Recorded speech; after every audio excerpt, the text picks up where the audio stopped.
I've made this video before. I know last year, if you go to this channel, go to my previous videos, I've made this video before, but I'm making it again because I'm so fired up. I'm so aggravated at the show Love is Blind. I don't watch the show, so maybe I'm not the best person on which to speak about Love is Blind. However, my wife watches the show, and so by proxy, I consume the show, if not anything but subconsciously. It's playing in the background. And so I pick up bits and pieces. And I'm going to assume you understand the premise of the show if you're watching this video. For all the 36 people, that may be optimistic, that watch this video, I'm going to assume you know what Love is Blind is. If not, let me give you a quick rundown. Love is Blind is a reality show on Netflix. They're on maybe their 8th to 10th season at this time of recording, March 3rd, 2026.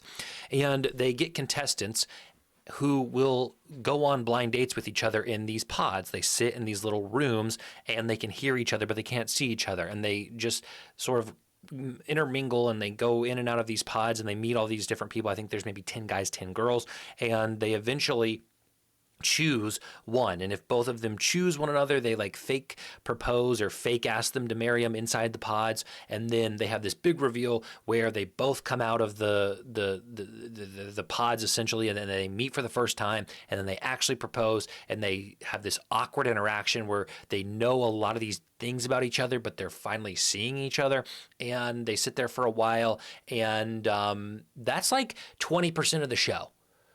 And you would think the title Love is Blind would imply that like that's the entire show and the show would be over. But no, there's more. They go to a resort and now we watch them actually have a relationship for weeks until they decide to actually get married. I don't know. I don't pay that much attention, but that's the premise. And I hate the show. I'm going to tell you why I hate the show. And try to explain it, because I was talking to some friends last night, very good friends, best friends, might I add, and I valued their opinion. And I used to teach with all three of these ladies, all about my age, and they're very wise. They're very knowledgeable about so many things, and some of the smartest people that I know. And you know, I value where their opinions lie about superficial matters like Love is Blind.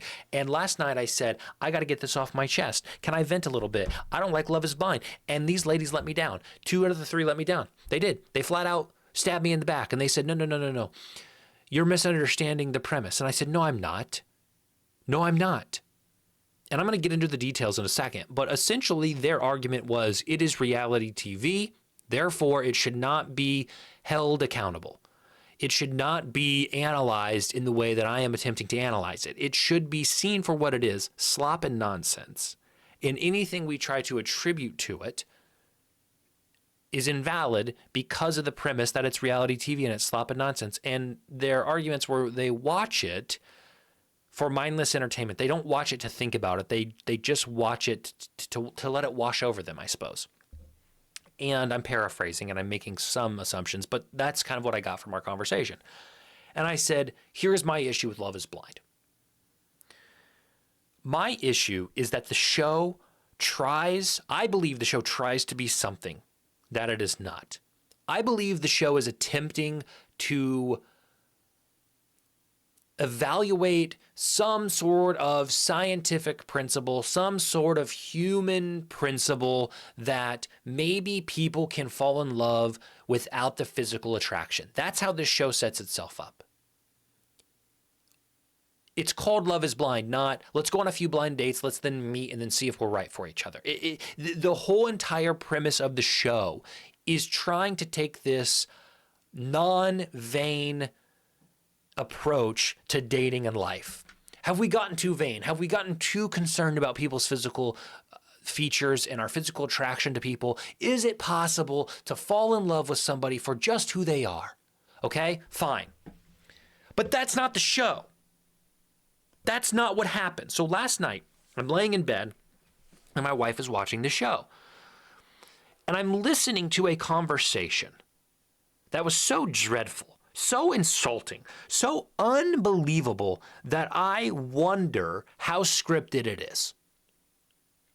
it was this man, and if you're keeping up with Love is Blind, you'll know exactly what I'm talking about. I think it's big news, and if I'm going to spoil it, I apologize. So if you're not caught up and you don't want spoilers, now's your time to turn it off. It's this man who's talking to this woman, and he's saying, I just think our physical relationship is boring. It's not quite there. I am used to dating girls who do CrossFit every day. I'm used to dating girls who do Pilates. And I can't get there physically with you because that's not who you are. And I'm like, this man went on a show called Love is Blind, and he has the audacity to tell this woman that she is not what he looks for in a relationship. Buddy, you went on a show where the premise is physical features and attractiveness are second, third, fourth, fifth in the line of what should matter in a relationship. That's the premise of this show. If you are someone who's going to look at a woman who is conventionally attractive, and I'll get to that point in a second, and tell her, oh, I'm not attracted to you. I left these pods with you. I decided to propose to you because there was enough in our relationship outside of the physical that I could see myself spending the rest of my life with you. In other words, the person you are is aligned with my expectations for a wife. If you left a pot and your hang up is you don't do CrossFit, you're not a Pilates girl, even though you are conventionally attractive, I can't get there with you, buddy. Why are you on this show? We have lost the plot. And so my issue, and what I told my friends last night was, the title of the show is the antithesis of the show. The title of the show is a complete contradiction to how the show actually plays out, because here's what happens. One of two things happens, at least from my very limited viewing of this pathetic excuse for entertainment. Couples leave the show and they either A, are actually attracted to each other and it works out, or B, realize they're not attracted to each other and they don't work out. From my experience, and I may be wrong and there may be outliers, that seems to be how the show works. So after 10 seasons, if people are attracted to each other and they have personalities that align and qualities that align and intrinsic things that align, they stay together. Congratulations. But they're also physically attracted to each other. I don't know of an example where these two people leave the pods and they say, not really my type. I'm not really attracted to this person. And then they stay together just on the basis of intrinsic qualities. It's almost like physical attraction matters, and it doesn't make you vain to say that. Like, we're done with the experiment. There is no more exploring to be done here. We're 10 seasons in. We know that if people are not attracted to people, no matter how, it's just not going to work. And last night was a very extreme example of that idea. That this man could tell this woman, who by and large would likely be identified as attractive by 9 out of 10 men, if we can look at her and we can have this man sit here on the show and say, yeah, you aren't doing enough squats, so I'm not into you. What? You went on a show called Love is Blind. Like, did it really take you going on this show to know how important like if you're somebody who dates purely CrossFit girls, and this girl was not out of shape, like I had secondhand embarrassment listening to this man talk to this woman in this fashion. Like that's why I'm thinking it's scripted. Like, either straight men in 2026 are such an abomination to the human species that they just speak to women in this way, or this is scripted, or he's an outlier. One of those three things is true. For him to look at this woman and say the things he was saying last night, it was appalling. It was appalling. It was unbelievable. So I just am perplexed at how people can consume this and not analyze it in a way of like, oh, there's like a serious disconnect here because Buddy went on a show knowing the premise and now he's spitting in the face of the premise. And so to me, I couldn't consume a show like that because it's so ridiculous that it's not even worth my time. and it feels scripted. And maybe that is why I don't care for it. Now, the second thing is one of the people I talked to last night, one of my friends said, it is not for finding love, it is for them to become influencers. And if that is the case, we have officially lost all validity in the entertainment sector. If reality TV shows are no longer about the show in a vacuum, it's about what life will be like for these people outside of a show, because now they have curated a following and have established a platform that now they can get brand deals and affiliations and ad revenue and things of that nature. Then no longer are these shows important. These shows are just functioning as an avenue for people to get a job online as an influencer. And so then I try to break this down in a meta way that says, well, what's the purpose of the shows now? Are the shows just avenues for us to find out what influencers we want to continue to follow? And no longer do we watch shows for the shows, we watch shows for the people who then we will watch forever. And we will watch them for what reason? I don't know, I suppose. And one of my friends also said it's why you watch sports. And my argument needs to be more thought out about why I disagree. I don't disagree entirely. I think they have a fair point that sports by and large don't really mean anything, much like reality TV, and they give me something to root for and be interested in for essentially nothing. So there is some alignment there, but I just wonder, like, are these shows no longer they're not the end all be all. They're a springboard to more entertainment on Instagram and TikTok and whatever other platforms you follow them. So I think that's a dumb thing. Like, I don't think we should have a show where human emotions are being shared. People are being vulnerable. People are sharing traumas. People are sharing very intimate details of their life. They're opening up in a way where they are encouraged to be vulnerable to somebody who potentially is on this show to get famous. So let's maybe make it more of a game show. Let's make it more of, let's do these competitions. Let's have memory challenges with who you meet. Let's make this like Love is Blind dating. Let's make it memorize this person in this pod. And then we're going to have like a challenge about who can recall the most things. And then if you actually find yourself attracted to them, you can go on and like, you can maybe pursue that on your own terms, but let's not make it like a romantic show, because it's weird that somebody could go on the show being intentional and genuine, looking to find a partner and participate in this experiment honestly, and then have the rug pulled because Joe Schmo wants a CrossFit girl and he just really wants to grow his Instagram following. That's stupid. It's not fair to humanity. Oh, well, they know what they're getting into. They're consenting to be on the show. They understand it's a risk. That's a stupid thing. Let's remove the risk. We have the power to remove that risk. Let's remove that risk. Let's only cast people who are legitimately interested in finding love and being on this show. And if we have to cast some uggos to do it, let's cast some uggos. And here's my other point. That historically, this show, which prides itself in, and people may argue that it doesn't pride itself. I'm going to argue that this show attempts to challenge and push back on the social norm of physical attractiveness and vanity and whatever you want to call it. I'm under the assumption that this show is trying to experiment with this ideology and challenge it. And that could be wrong, but why would you call yourself Love is Blind? And why would you always talk about this idea? And why would you set it up this way if you didn't think that was a thing?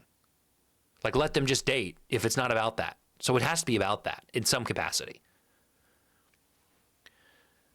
Historically on this show, I find that the cast is conventionally attractive. What do I mean by that? I mean, it doesn't mean I'm attracted to all the women that are on this show. It doesn't mean that if you may be attracted to the people on this show. It just means that by and large,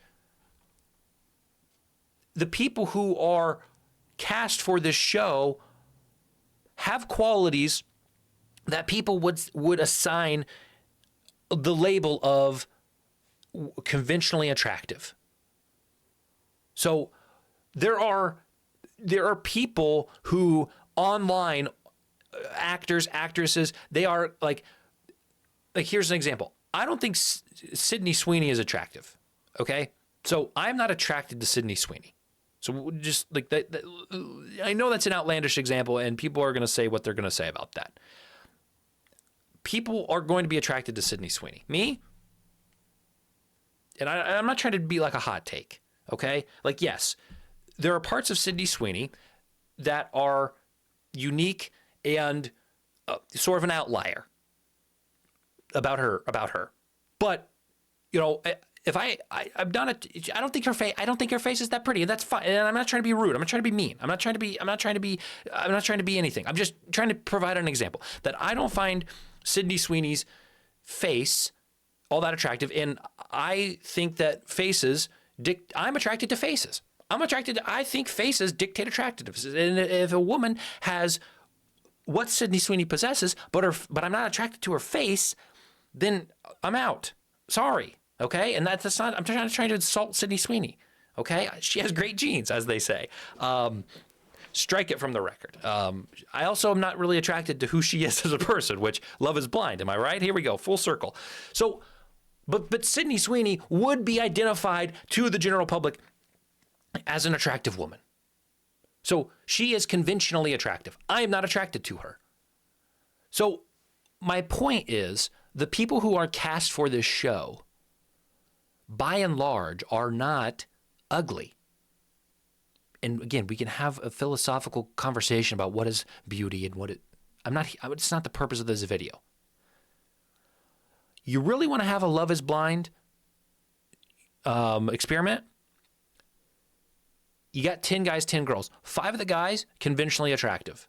Facial symmetry, well kept, fit, whatever, maybe even a little tanned. I don't know what we consider conventionally attractive outside of those qualities for men. Okay. 5 of the dudes, complete uggos, no hygiene, haven't taken care of their body in maybe years.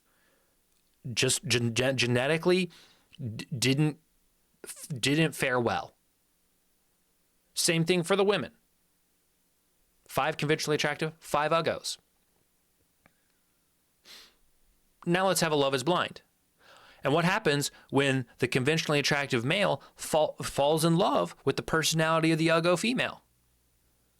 And I'm not trying to be disrespectful. I'm not trying to be inhumane. I'm not trying, but there are people in this world who have a lot to offer intrinsically that are not conventionally attractive. And if we really want to test if love is blind, let's do it. And you know what's going to happen? They're going to meet face to face, and the guy's going to be like, "Oh, dang, I got one of the uggos. I'm out." Because that's how we are as people. And if that was the premise, if I was single, I'd never go on this show because I don't want to fall in love with somebody that I'm not physically attracted to. And I don't want anybody to have to do that. That's why I think the show's stupid. You're setting people up for failure. And I don't think being physically attracted to somebody is a crime. I don't think that's obviously if that's the only reason that people are in a relationship, then it's not going to work out. For the same reason that if only they're in for intrinsic, it may not work out either. Unless maybe they're asexual. I don't know. We're getting into some deep things here. I'm really just talking from a heteronormative perspective here. So understand that there's some bias. I probably should have clarified that at the beginning. So I apologize if you haven't made it this far and I've been insensitive in that way. But the assumption is that's kind of how the show's set up. That's how I'm reflecting on it. So Love is Blind is possibly the worst show that I've ever seen.